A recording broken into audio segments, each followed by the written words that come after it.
GoPros over there, will you, for me? Hey, 3 times the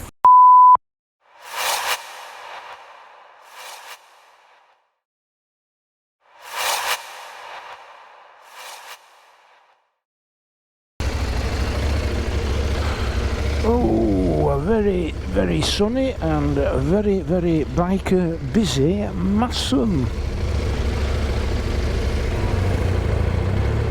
This is where this here Yorkshire video system comes in handy for backing out of places like this. You can see exactly what's behind me.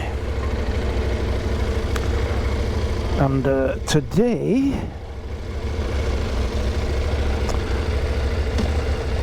I'm out with Red Leader Andy, hey, there he goes, and VFR Mitch on his brand new Suzuki V-Strom 800DE. Cracking bike, that Gazza.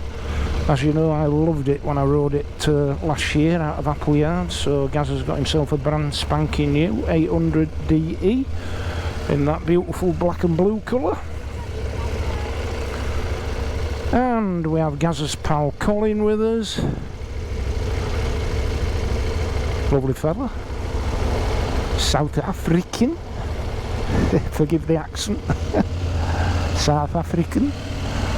And he's on a brand new Suzuki V-Strom 1050 XT.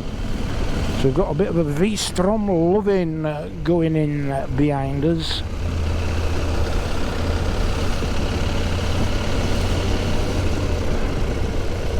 So yeah, a lot of people asking when we're out and about on these here rides. A lot of people saying, well, can't you tell us where you're going, what route?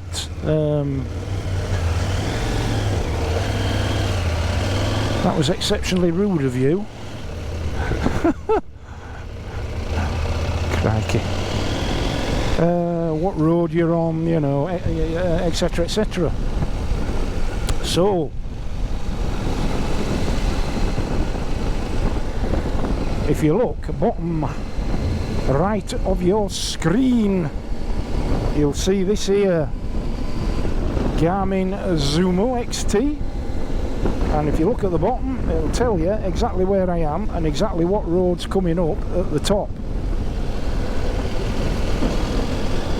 So there you go, fill your boots.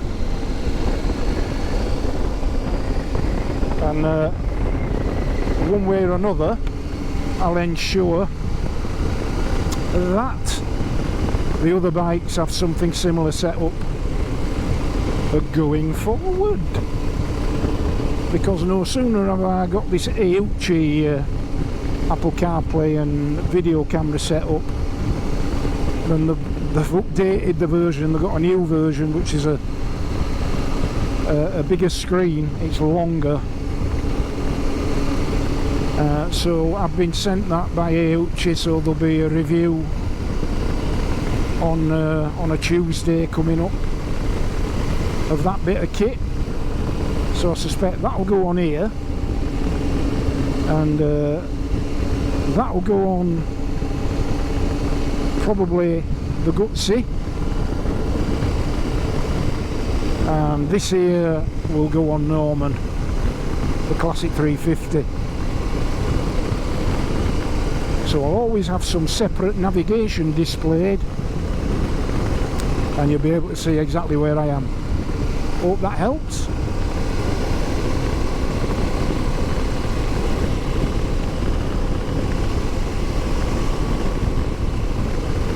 So yeah, out today with Andy, Gazza and Colin.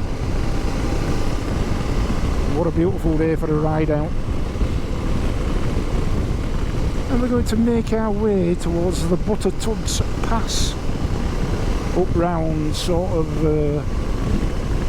Reeth way, on the way to Tanhill, round there.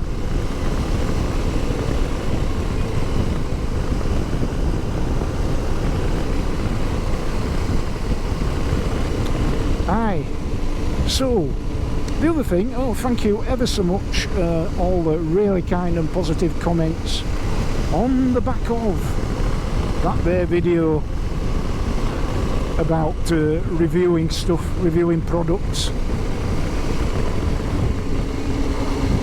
I think it's fair to say a few people did unsubscribe on the back of that, but there you go. But 99.9% of all the comments were positive, encouraging, reassuring, understanding. So yeah, thanks for that. Aye, so new computers sorted, and a few people have said, can you show us, tell us what you've got? So basically, obviously, I had to find a new computer system that was 4K video processing compliant. And my sort of initial thoughts were go down the Apple route, which really is the gold standard, to be fair. Because Apple computers started off as media-based systems, whereas sort of PCs started off as sort of desktop computer systems with media as a bit of an afterthought back in the early days. So yeah, Apple's a gold standard, but it's bloody expensive. I mean, I've got an iPhone, so I'm familiar with Apple, and quite a few years ago I had an iMac, but the iMac I had would have shat itself if I'd have tried to process 4K video on it. You need a lot of processing power and RAM for 4K video. So I was looking at the Apple Mini Pro. This is like a mini desktop unit with the M2 chip, which is Apple's own processor. Apple now use their own processors. They used to use Intel processors up to the Intel i9, then they went on to the M1 and now the M2, etc. And it seems they're the gold standard, except for a 16 gigabyte one of them, which is your absolute minimum amount of RAM for 4K video editing. 1,400 quid, 1,400 quid, and that's just for the unit. No screen, no keyboard, no mouse, nothing, just for the unit. So much as I would have liked to have gone down that route, it's just way off the budget. And since both of these GoPros are now starting to play up and just stop recording when they feel like it, I've had to retain a bit of budget for some sort of replacement, either from DJI or from Insta360 Ace Pro. So I've ended up, I bought the a PC equivalent of the Apple Mini Pro desktop PC, and the one I got is from a company called Minis Forum, and it's got a whopping 64 gigabytes of RAM. So the Apple one's only got 16, this has got 64 gigs of RAM. It's got the latest Ryzen CPU with an integrated graphics card. I think it's 8 cores and 16 threads. This didn't mean anything to me at one time, but I've sort of got my head around it now. The more cores and the more threads, the more seamless your 4K editing and processing. So yeah, all of that, would you believe, 465 quid, £1,000 cheaper than the Apple, £1,000 cheaper. So I managed to get a 4K screen, a 32-inch 4K screen. That's a Lenovo. And a nice retro style keyboard from the 1980s. 1980s look keyboard. But they do a lovely thing. Lovely tactile thing to tap on, like a keyboard should be. Aye, so that's the setup, and touch wood, the video processing, so both the editing, which is one thing, and the processing, the rendering, seamless by comparison with that old computer, which has now turned its toes up. An absolute joy to use. So well worth every penny. So if you're looking at getting into YouTube videos, and I know quite a few of you are, and you don't have an Apple-sized budget, I can highly recommend that Minis Forum unit. In fact, if you go with the 32GB unit, which is perfectly capable of handling 4K, that's only 390 quid, so even cheaper. So go for that, but you've got to have certain minimum capacity requirements for your CPU, your graphics card, and RAM to be able to process 4K. Because you don't have to do it in 4K. I mean, the difference by the time you get uploaded to YouTube between standard HD 1080p and 4K is fairly minimal. I can tell, but it's not a huge difference. Eminently watchable. And on a lot of devices that don't have a 4K screen, you'll not be able to tell the difference at all. So you don't have to go 4K route, but that does seem to be the way of the future. And the advantage of it is, if you need to crop in on some video footage to get in close, then you can do so without loss of picture quality.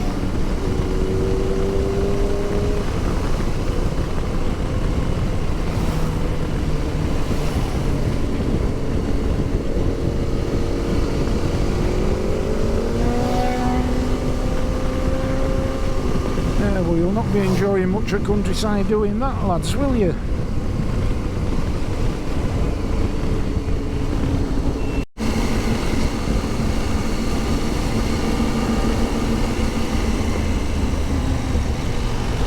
Now, so here's the GoPro issue for you. Both cameras now, within 5 minutes of each other, have just stopped recording.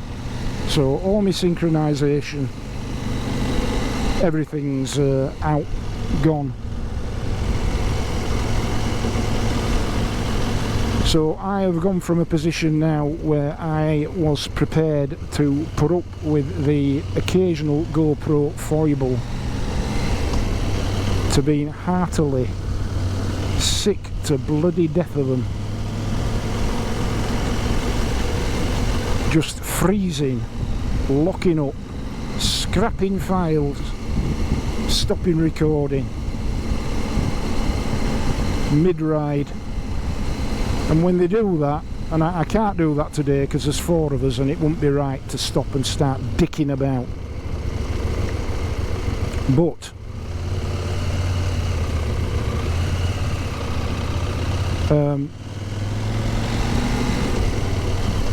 if you're going to embark upon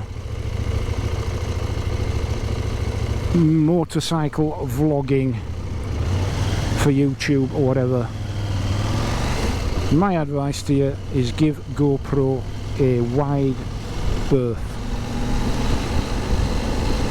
There is DJI,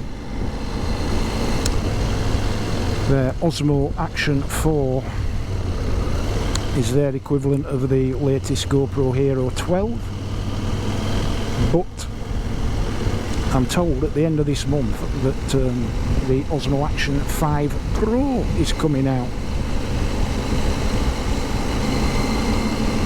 So I'm going to keep a weather eye out for that.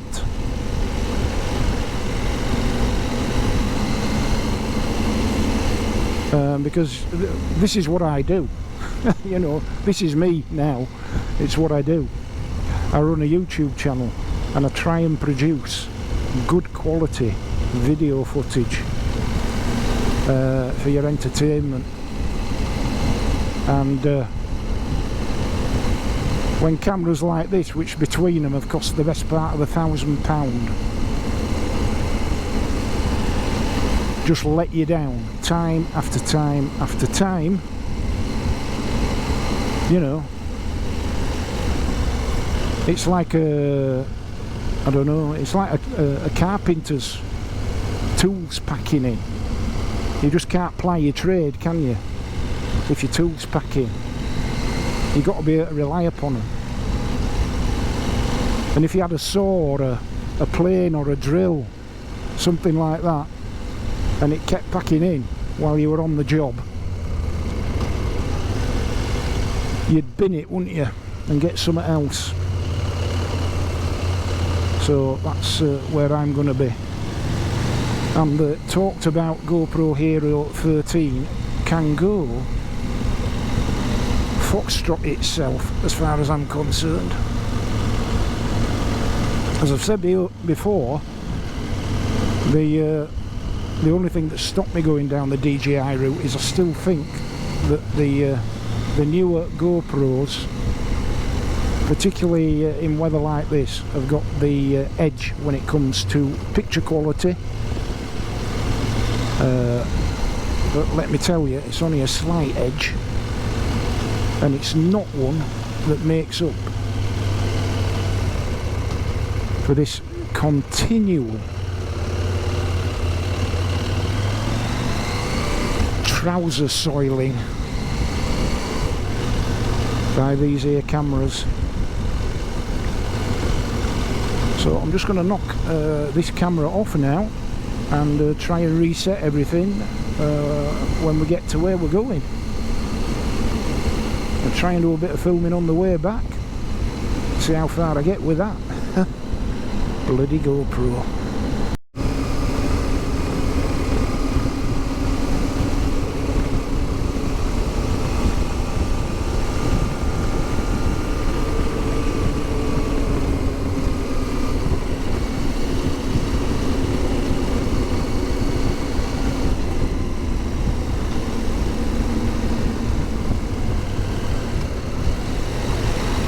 So we're here on the road between Leyburn and Reeth. Leyburn and Reeth. So I've put the helmet camera back on for thee, because it's a spectacular road. And it's probably an appropriate point, because as I was saying earlier, both cameras are locked up now, and I can't reset the bike camera there obviously without stopping. So it's appropriate to ask you the question: how much difference do you think the two-way footage makes to your enjoyment? The occasional cutaway to the bike camera facing towards me and the bike, and a bit of what's behind. Do you like that? Do you find it a distraction? A good thing? A bad thing? Do you not mind? Let me know. There's not a lot of point in me running two lots of camera footage if you're not getting anything from it. So I'd be very happy to hear your feedback on that. Do you think that the rearward facing camera there improves the overall experience, even if only by a little bit? because every little bit matters.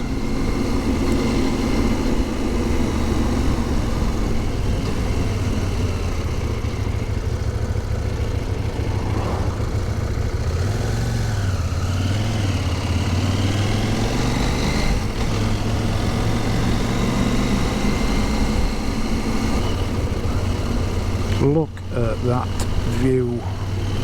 Wow! That is stunning.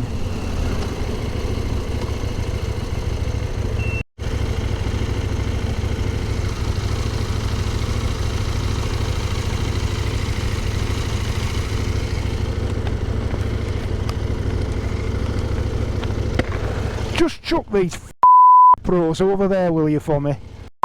Hey, 3 times the team. I can't do about that bastard there. Did you stop somewhere up here or just there? Yeah, up. It's beautiful up here. Anywhere suitable. I think you do on the spot. Okay.